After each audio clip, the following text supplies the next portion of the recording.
बेहाल हालत में खड़ा था। उसकी चेतना धुंधली होने लगी। बेहोश होने से पहले उसने धुंधली नजर से मुझे अपने पास से गुजरते देखा। मैंने उसकी तरफ देखते हुए कहा, तुम्हारी टैलेंट बहुत अच्छी है, लेकिन तुम्हारा टेम्परामेंट बहुत खराब है। ऐसे स्वभाव के साथ तुम कभी बड़ी सफलता हासिल नहीं कर पाओगे। इतनी अच्छी टैलेंट का क्या ही अफसोस है। ये कहने के बाद मैं अचानक रुक गया। मुझे महसूस हुआ कि मैंने लेवल 16 की सीमा को छू लिया है। उसी समय जोंग हान भी अरीना में पहुंच गई। उसने कहा, अब जब तुम एडवांसमेंट थ्रेशोल्ड तक पहुंच गए हो तो तुरंत ब्रेक थ्रू करने की कोशिश करो। मैंने सिर हिलाया और वहीं पद्मासन लगाकर बैठ गया। कुछ ही देर बाद सबके सामने मेरा ब्रेक थ्रू सफल हो गया। हैंड ऑफ गॉड के कॉपी स्लॉट्स भी बढ़कर 4 हो गए। दूसरी तरफ यांग यू ने बाकी लोगों से कहा, मैं खुद ले डोंग को इन्फर्मरी ले जाऊंगा, टीचर को पूरी स्थिति समझा देना। उसी समय सुशिनु खुशी से मेरी तरफ दौड़ी। बधाई हो ब्रदर जू, आप लेवल 16 पहुंच गए। मैं कुछ कहने ही वाला था कि जोंग हान मेरे पास आ गई। उसने कहा, जो मेरे साथ थंडर अवेकनिंग फील्ड चलो। ये हैंड ऑफ गॉड से जुड़ा मामला है। कुछ बातें मुझे तुमसे अकेले में करनी है। अपनी छोटी गर्लफ्रेंड के साथ बाद में समय बिता लेना। मैंने हामी भर दी। सुशिनु ने कहा, ठीक है, मैं थंडर अवेकनिंग फील्ड के बाहर ब्रदर जिगुओ का इंतजार करूंगी। इसके बाद हम तीनों मेपल फॉरेस्ट अरीना से निकलकर थंडर अवेकनिंग फील्ड पहुंच गए। जोंग हान ने पूरे क्षेत्र को लाइटनिंग पावर से सील कर दिया ताकि कोई हमारी बात न सुन सके। फिर उसने मेरी तरफ देखा, अब जब तुम लेवल 16 पर पहुंच गए हो, क्या तुम्हें अपनी एबिलिटी में कोई बदलाव महसूस हो रहा है? मैंने जांच करने का नाटक किया और फिर खुश होकर कहा, टीचर, ऐसा लगता है कि अब मैं 4 स्किल्स कॉपी कर सकता हूँ। जोंग हान मुस्कुराई, मैंने ये अभी एरिना में ही देख लिया था, इसलिए तुम्हें यहाँ लाई हूँ ताकि तुम्हारी हालत ठीक से जांच सकूं। फिर उसका चेहरा गंभीर हो गया। इसके अलावा एक और बात है, क्या तुम्हें पता है कि लेले डोंग ने वापस आते ही तुम्हें क्यों निशाना बनाया? मैंने सिर हिलाया। नहीं। जोंग हान ने आह भरी। पिछले साल उसने मेरा डिसाइपल बनने की मांग की थी।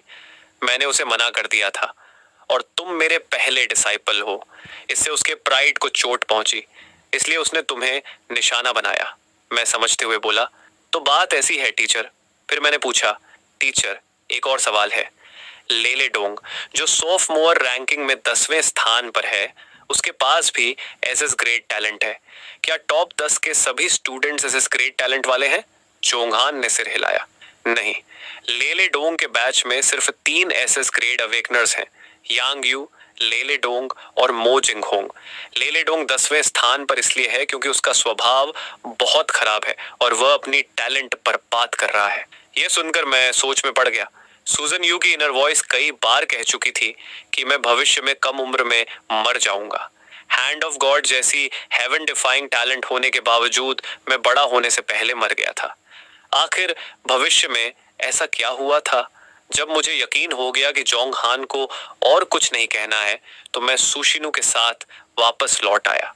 उस रात मैं और चू यनफे कैफेटेरिया से निकलकर डॉम लौट रहे थे।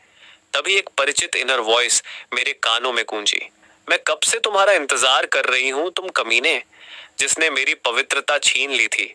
मेरा दिल जोर से धड़क उठा। वोंग यान पहले से ही हमारे सामने खड़ी थी। चू यानफेई ने माहौल समझ लिया।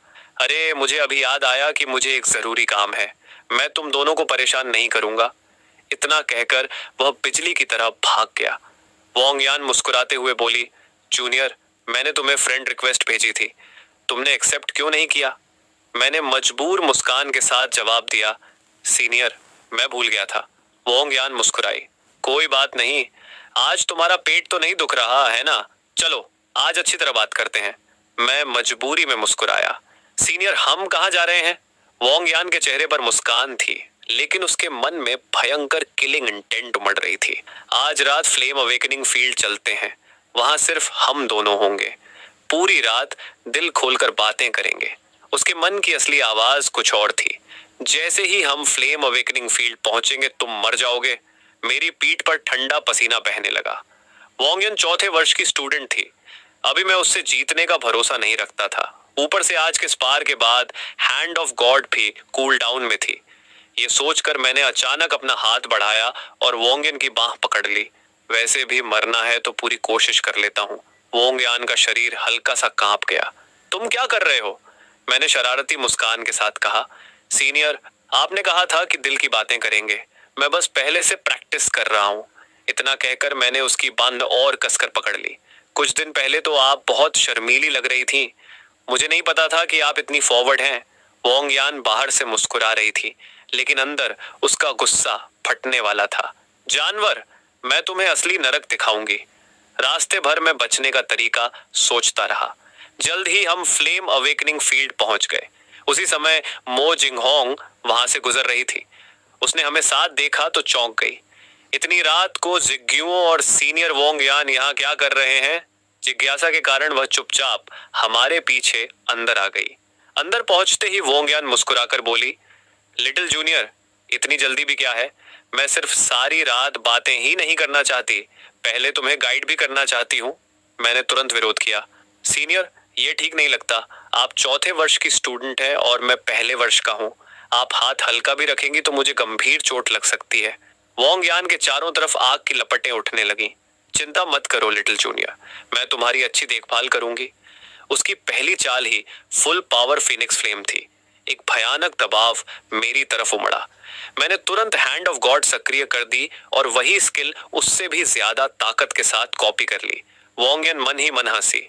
मेरी स्किल कॉपी करने से तुम सिर्फ मुझे और ताकतवर बनाओगे। लेकिन अगले ही पल मेरा दिल धक से रह गया। वोंग यान ने एक फीनिक्स क्राई के साथ मेरे द्वारा छोड़ी गई फीनिक्स फ्लेम को एब्जॉर्ब करना शुरू कर दिया। दोनों आग के गोले आपस में मिल गए और सीधे मेरी तरफ उड़ाए। मैंने तुरंत स्पिरिट फॉर्म में बदलकर हमला टाल दिया। वोंग यान मुस्कुराई। ये इंटेंजिबिलिटी स्किल वाकई दिलचस्प है, लेकिन अगला हमला तुम नहीं बचा पाओगे। इतना कहकर वह अपना घातक वार तैयार करने लगी। तभी अचानक एक उत्साहित आवाज सुनाई दी, सीनियर, जूनियर, मैं बस यहां से गुजर रही थी। सोच रही थी कि आप लोग इतनी देर रात यहां क्या कर रहे हैं, तो सीनियर जूनियर को ट्रेनिंग दे रही है। मो जिंगहोंग अंदर चली आई। वोंग यान के चेहरे का रंग बदल गया। थत्तेरे की, अभी कोई यहां क्यों आ गया? उसने तुरंत अपना हमला रोक लिया। मौका देखकर मैं फौरन उससे दूर हट गया और भागकर मो जिंगहोंग के पास पहुंच गया। सीनियर, अभी तो मेरी जान ही निकल गई थी, कृपया मेरे लिए न्याय कीजिए। मो जिंगहोंग हंस पड़ी। जूनियर, मजाक मत करो। सीनियर यान अक्सर हम लोगों को गाइड करती हैं। उन्हें अपनी लिमिट्स अच्छी तरह पता है। वे तुम्हें सच में कभी नुकसान नहीं पहुंचाएंगी। वोंग यान ने भी मजबूर मुस्कान के साथ कहा, माफ करना जूनियर, अगर तुम डर गए हो तो, लेकिन मैं सच में तुम्हें नुकसान नहीं पहुंचाती। उसके मन में गुस्सा उबल रहा था। आज की बात यहीं छोड़ देती हूँ, लेकिन मैं हार नहीं मानूंगी। ये सुनकर मैंने राहत की सांस ली। मो जिंगहोंग ने मेरी तरफ देखा। तुम सच में काफी डरे हुए लग रहे हो। चलो मैं तुम्हें डॉम तक छोड़ देती हूँ। मैंने तुरंत सिर हिलाकर हामी भर दी। वोंग यान के पास अब कोई और विकल्प नहीं था। वह गुस्से में मुड़ी और वहां से चली गई। अगले दिन थंडर अवेकनिंग फील्ड में मैं और योंग हान हमेशा की तरह ट्रेनिंग कर रहे थे। पूरी रात सोचने के बाद मुझे वोंग यान से निपटने का एक तरीका सूझ गया था। मैंने तय किया कि मैं जोंग हान की फोरबिडन स्पेल कॉपी करूंगा ताकि आत्मरक्षा कर सकूं। चाहे वोंग यान कितनी भी ताकतवर क्यों न हो, वह पीक टियर फोरबिडन स्पेल नहीं झेल पाएगी। ये सोचकर मैं सुबह की ट्रेनिंग के दौरान काफी उत्साहित था। ट्रेनिंग खत्म होने के बाद चोंग हान परिणाम से बेहद संतुष्ट दिखी। वह मन ही मन सोच रही थी, अगर यही रफ्तार रही तो यह बच्चा जल्द ही लेवल 17 पर पहुंच जाएगा। तब हैंड ऑफ गॉड का कूल डाउन घटकर 6 घंटे रह जाएगा। सेमेस्टर खत्म होने तक यह लेवल 20 तक पहुंच जाना चाहिए। तब इसकी कॉपी लिमिट बढ़कर 5 हो जाएगी। उसकी सोच सुनकर मैं और भी उत्साहित हो गया। फिर मैंने चुपके से हैंड ऑफ गॉड सक्रिय की और purple thunder shakes heaven copy करने की कोशिश की। लेकिन अचानक जोंग हान चिल्ला उठी, अरे बदमाश, क्या तुमने अभी मेरी फोरबिडन स्पेल कॉपी की? मैंने तुरंत अपराधी चेहरे के साथ कहा, नहीं। जोंग हान ने आंखें सिकोड़ ली। उसके मन में चल रहा था, ये लड़का सोचता है कि मुझे हैंड ऑफ गॉड की कॉपी मैकेनिज्म नहीं पता। पिछली जिंदगी में भी इसने ऐसे ही मेरी स्किल कॉपी की थी और फिर मेरे खिलाफ इस्तेमाल किया था। उसकी सोच सुनकर मैंने अजीब सी मुस्कान दी। टीचर, मैंने सच में purple thunder shakes heaven copy की है। जोंगहन ने पूछा, इस फॉरबिडन स्पेल की डिस्ट्रक्टिव पावर बहुत भयानक है। तुमने इसे क्यों कॉपी किया? मुझे डर था कि कहीं वह मुझ पर शक न कर बैठे, इसलिए मैंने जल्दी से सफाई दी। टीचर, आपको वोंग जियान याद है, मैंने उसे घायल कर दिया था। उसके बाद उसकी कजन वोंग यान 2 बार मुझे ढूंढने आ चुकी है। कल तो मैं लगभग उसके हाथों मर ही गया था, इसलिए मैं आपकी फॉरबिडन स्पेल कॉपी करके अपनी रक्षा करना चाहता हूँ। जोंग हान का चेहरा थोड़ा नरम पड़ गया। सेल्फ डिफेंस के लिए फॉरबिडन स्पेल रखना ठीक है, लेकिन अगर मुझे पता चला कि तुमने इसे किसी बुरे काम में इस्तेमाल किया है तो मैं तुम्हें नहीं छोड़ूंगी। उसके मन का किलिंग इंटेंट भी गायब हो चुका था। मैंने तुरंत सिर हिलाया। चिंता मत कीजिए टीचर, अगर मैं इसका गलत इस्तेमाल करूं तो आप मुझे जैसे चाहें सजा दे सकती हैं। ट्रेनिंग फील्ड छोड़ने के बाद मैं डॉम लौट आया। तभी सूसन यू का मैसेज आया। ब्रोदर जू, माफ करना, आज क्लास देर तक चलेगी इसलिए मैं तुम्हारे साथ लंच नहीं कर पाऊंगी। मैं जवाब देने ही वाला था कि वोंग यान का मैसेज भी आ गया। लिटिल जूनियर, कल रात तुम्हें डरा दिया उसके लिए सॉरी। आज दोपहर मैं तुम्हें कैंपस के बाहर कुछ स्वादिष्ट खिलाऊंगी। मैं अभी तुम्हारे डॉम के नीचे खड़ी हूँ। मेरा दिल थक से रह गया। मैंने तुरंत चू यानफे को मैसेज किया, अगर कल वाली सीनियर दिखाई दे तो कह देना कि मैं डॉम में नहीं हूँ। फिर मैंने सूजन यू को जवाब भेजा, कोई बात नहीं, मैं खा चुका हूँ। आज रात मुझे कुछ काम है इसलिए तुम्हारे साथ नहीं रह पाऊंगा। कुछ देर बाद चू यानफे डॉम में लौटा। मैंने जल्दी से पूछा, क्या हुआ? उसने ईमानदारी से जवाब दिया, मैंने वही कहा जो तुमने कहा था। मैंने बता दिया कि तुम डॉम में नहीं हो। यह सुनकर मैंने राहत की लंबी सांस ली। फिर पूरा दिन डॉम में ही छिपकर आराम करता रहा। अगले दिन मैं हमेशा की तरह थंडर ट्रेनिंग फील्ड पहुंच गया। एक दिन आराम करने के बाद मेरी हालत काफी बेहतर थी। मुझे यह भी महसूस हुआ कि मेरी फिजिकल लिमिट्स पहले से काफी बढ़ चुकी थी। ये देखकर जोंग हान मुस्कुराई।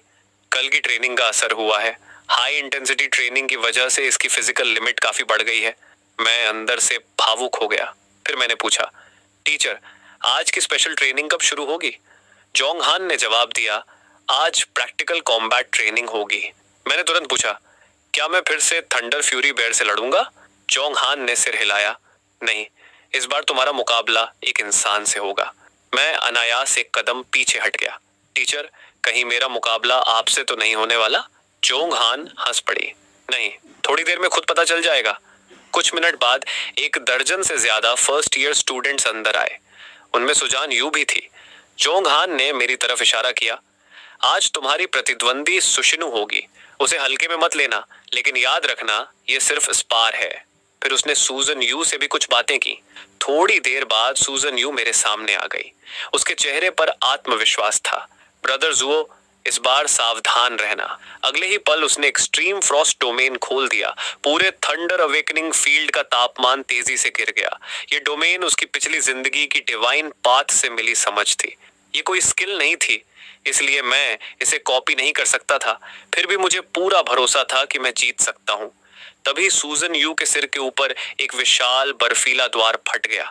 उसके भीतर से एक रहस्यमयी आइस सोर्ड धीरे धीरे बाहर निकलने लगी। मेरी आंखें फैल गईं। मैंने यह स्किल पहले कभी नहीं देखी थी। सूजन यू गर्व से बोली, ब्रदर जुओ, माफ करना, मैं लेवल 16 पर पहुंच चुकी हूँ। ये स्किल मैंने अपनी पिछली जिंदगी के डिवाइन डोमेन को मिलाकर बनाई है। इसका नाम है आइस सील। उसके चेहरे पर गर्व साफ दिखाई दे रहा था। मैंने गहरी सांस ली। दूसरी तरफ जोंगहान की आंखें सिकुड़ गईं। ये स्किल सच में डिवाइन पाथ के स्तर को छू चुकी है। रीबर्थ ने बहुत सारे बदलाव ला दिए हैं। मैंने तुरंत हैंड ऑफ गॉड सक्रिय की और आइस सील कॉपी करने की कोशिश की। सूजन यू हंस पड़ी। उसके मन की आवाज सुनाई दी, ब्रदर जुओ, डिवाइन डोमेन स्किल्स कॉपी नहीं की जा सकती। रीबॉर्न आइस गॉडेस से हारना कोई शर्म की बात नहीं है। जैसा उसने कहा था, कॉपी फेल हो गई। ऊपर से मेरी एक कॉपी चांस भी बर्बाद हो गई। मैं गहरे सोच में पड़ गया। मैंने कॉपी इंफॉर्मेशन साफ देखी थी। मुझे यकीन नहीं हुआ। मैंने दूसरी बार कोशिश की, फिर भी फेलियर। दूसरी कॉपी चांस भी खत्म हो गई। इस बीच आई सिसील धीरे धीरे मेरी तरफ बढ़ रही थी। मैंने दांत भींच लिए। मैं पर्पल थंडर शेक्स हेवन इस्तेमाल नहीं कर सकता। मुझे यह स्किल कॉपी करनी ही होगी। फिर मैंने अपनी आखिरी कॉपी अटेम्प्ट भी इस्तेमाल कर दी। अब पीछे हटने का कोई रास्ता नहीं था। आइस सील एक बार निकल जाए तो वापस नहीं ली जा सकती थी। सूजन यू लगभग रोने लगी। ब्रदर जुओ, जल्दी हट जाइए। जोंग हान भी भौहें चढ़ाकर खड़ी हो गई। ये लड़का इतना जिद्दी क्यों हो रहा है? लगता है मुझे खुद बीच में आना पड़ेगा। तभी अचानक मेरे शरीर से एक शक्तिशाली सायोनिक असेंशन ऑरा फूट पड़ी। जितनी अधिक मेरी इच्छा आइस सील को कॉपी करने की हो रही थी, उतनी ही वह ऑरा घनी होती जा रही थी। यह दृश्य देखकर मुझे सियोनिक असेंशन पूल की याद आ गई। मरने से पहले उस सियोनिक गॉड ने कहा था कि यह सुप्रीम सोल स्टेट है। जब तक मेरी इच्छा अडिग रहेगी, इस अवस्था में मैं वह सब हासिल कर सकता हूं जिसकी मैं सच्चे दिल से कामना करता हूं। मैंने तुरंत अपनी पूरी इच्छा शक्ति को आइस सील कॉपी करने पर केंद्रित कर दिया। सायोनिक लाइट चमकी और अगले ही पल आइस सील सफलतापूर्वक कॉपी हो गई। उसी समय मेरे सिर के ऊपर भी एक विशाल बर्फीला द्वार फट गया और वैसी ही रहस्यमयी आइस सोर्ड बाहर निकल आई। ये देखकर जोंग हान वहीं जड़ हो गई। इसने सच में डिवाइन डोमेन स्किल कॉपी कर ली। इसने हैंड ऑफ गॉड की पिछली जिंदगी वाली सीमा तोड़ दी। मैं हल्का सा मुस्कुराया और सामने देखा। दोनों आइस सील आपस में टकराई। अगले ही पल पूरे थंडर अवेकनिंग फील्ड में भयानक बर्फीला तूफान फैल गया। जोंगहान ने तुरंत बैरियर खड़ी कर दी ताकि बाकी स्टूडेंट्स सुरक्षित रहें। इसी दौरान मैं स्पिरिट फॉर्म में बदल गया और चुपचाप सुशिनु के पीछे पहुंच गया। मैंने तुरंत पसायोनिक स्पार्क छोड़ दी, लेकिन उसी समय सूजन यू के चारों तरफ एक आइस लोटस खिल उठी। उसने सायोनिक स्पार्क रोक दी और मुझे जबरदस्ती स्पिरिट फॉर्म से बाहर निकाल दिया। सूजन यू हंस पड़ी। ब्रदर जिगुओ, मैंने जानबूझकर तुम्हें फंसाया था। अगले ही पल आइस लोटस पंखुड़ियों में बदल गई और मेरी तरफ उड़ने लगी। बचने का रास्ता नहीं था, इसलिए मैं बर्फीले फूलों से घिर गया। सुशिनु के चेहरे पर जीत की मुस्कान थी। मैंने तुरंत रेजिंग थंडर आर्मर सक्रिय कर दी और सारे आइस फ्लावर्स रोक लिए। फिर होंठ सिकोड़कर बोला, शिनु, अब थोड़ा दर्द होगा, सह लेना। ये कहकर मैंने थंडर ट्रैम्पल छोड़ दी। सुसन यू तुरंत चकरा गई और पीछे गिरने लगी। मैं झट से आगे बढ़ा और उसे पकड़ लिया। वह हल्की मुस्कान के साथ बोली, ब्रोदर जिग्यो, आखिर आप अभी भी मुझसे ज्यादा ताकतवर हैं। स्पार समाप्त होते ही पूरे मैदान में तालियों और चर्चाओं का शोर गूंज उठा। जोंगहन आगे बढ़ी और सूजन यू की जांच की। सौभाग्य से उसे कोई गंभीर चोट नहीं लगी थी। उसकी सिर्फ स्टैमिना खत्म हुई थी। सूसन यू जिद करने लगी कि वह बिल्कुल ठीक है और मेरे साथ खाना खाने जाना चाहती है। मजबूर होकर मैं उसे वेस्टगेट स्नैक स्ट्रीट ले गया। रास्ते भर उसने ढेर सारा खाना खरीदा। हम दोनों खाते, घूमते और हंसते रहे। देखते ही देखते दोपहर हो गई और हम वापस लौटने लगे। तभी अचानक एक काले कपड़े पहना आदमी हमारी तरफ पड़ता हुआ दिखाई दिया। उसके शरीर से खतरनाक ऑरा निकल रही थी। सूजन यू का दिल धक से रह गया। यह डिजास्टर लैंड के मॉन्स्टर्स की ऑरा है। यह स्कूल के पास कैसे आ सकती है? उसकी सोच सुनते ही मैं सतर्क हो गया। तभी वह आदमी मुस्कुराया। वहीं रुक जाओ, बाद में मत कहना कि मैंने चेतावनी नहीं दी। उसके शरीर से काली ऊर्जा निकलने लगी। फिर उसने कहा, अर्थ एकेडमी के स्टूडेंट्स, तुम्हारे पास दो रास्ते हैं, हमारे साथ जुड़ जाओ या मर जाओ। उसकी बात खत्म होते ही उसके अंदर छिपी सारी मॉन्स्टर ऑरा फूट पड़ी। मैंने तुरंत रेजिंग थंडर आर्मर और एसएसएस रैंक ऑरा सक्रिय कर दी। काले कपड़ों वाला आदमी डरावनी हंसी हंसा। बहुत बढ़िया, अब मैं फिर से दावत कर सकता हूँ। अगले ही पल उसने एक भयानक गोस्ट फेस मेरी तरफ छोड़ दिया। सूजन यू का चेहरा बदल गया। धत्तेरेगी, मेरी स्टेमिना अभी पूरी तरह वापस नहीं आई, इसलिए मैं वह स्किल इस्तेमाल नहीं कर सकती। मैं रेजिंग थंडर आर्मर के सहारे खड़ा रहा। सूजन यू चिल्लाई, ब्रदर जुओ, सावधान, वह तुम्हारी थंडर आर्मर को करोड़ कर सकता है। शुरू में गोस्ट ऑरा कोई खास नुकसान नहीं कर रही थी, लेकिन धीरे धीरे वह थंडर आर्मर के अंदर घुसने लगी। मेरा चेहरा बदल गया। मैंने तुरंत आर्मर बंद कर दी और स्पिरिट फॉर्म में बदलकर हमला टाल दिया। यह देखकर काले कपड़ों वाला आदमी और उत्साहित हो गया। वह सीधे मेरी स्पिरिट फॉर्म पर टूट पड़ा। सूजन यू घबरा कर बोली, डिजास्टर लैंड के मॉन्स्टर सोल अटैक्स इस्तेमाल करते हैं, स्पिरिचुअल कन्वर्जन उस पर काम नहीं करेगी। लेकिन तब तक गोस्ट फेस मुंह तक पहुंच चुकी थी। सूजन यू का चेहरा डर से सफेद पड़ गया। तभी अचानक मेरे शरीर से सियोनिक असेंशन की रोशनी फूट पड़ी। काले कपड़ों वाला आदमी डरकर पीछे हट गया। मेरा आत्मविश्वास बढ़ गया। मैंने तुरंत स्पिरिचुअल स्पार्क छोड़ दी। इस बार उसकी ताकत सामान्य से कहीं ज्यादा थी। मैं दंग रह गया। क्या सायोनिक असेंशन की शक्ति सोल फॉर्म मॉन्स्टर्स की प्राकृतिक दुश्मन है? अब मुझे कोई हिचकिचाहट नहीं रही। मैंने दूसरी स्पिरिचुअल स्पार्क छोड़ी। कुछ ही क्षणों में गोस्ट फेस जलकर राख हो गई। ये देखकर काले कपड़ों वाला आदमी मुड़ा और भागने लगा। मैं मुस्कुराया। अब तुम्हारी बारी है। अगले ही पल मैंने स्पिरिचुअल स्टॉर्म छोड़ दी। तूफान ने उसकी इविल एनर्जी को खींचना शुरू कर दिया। विशाल सोल एनर्जी उसे अपनी तरफ घसीटने लगी।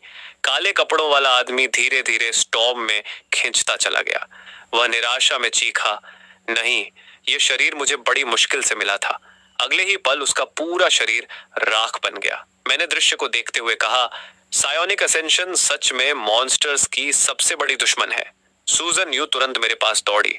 ब्रदर जुओ, आप ठीक तो हैं? मैंने सिर हिलाया। मैं ठीक हूं, लेकिन हमें तुरंत स्कूल वापस जाकर यह बात रिपोर्ट करनी होगी। सूजन यू ने सहमति में सिर हिलाया और हम दोनों वापस चल पड़े। उसी समय पास की एक इमारत में एक आदमी खड़ा हमें देख रहा था। उसके शरीर पर भी मॉन्स्टर ओनरा थी। उसने गुस्से में धाड़ लगाई। अगले ही पल उसी तरह की ओनरा वाले कई लोग उसके पास आ गए। वह बोला, वह स्टूडेंट हमारी योजना के लिए खतरा बन जाएगा। आज रात उसे खत्म कर दो। याद रहे, एकेडमी के हाई लेवल अवेकनर्स को सतर्क मत करना, खासकर जोंगहान को। स्कूल लौटते ही मैं और सूजन यू सीधे जोंगहान के पास गए और सारी घटना विस्तार से बता दी। जोंगहान का चेहरा गंभीर हो गया। लगता है तुमने मॉन्स्टर की असली बॉडी नहीं मारी, तुमने सिर्फ उस इंसान को मारा था जिसे उसने पजेस किया हुआ था। फिर वह सोच में पड़ गई। पिछली जिंदगी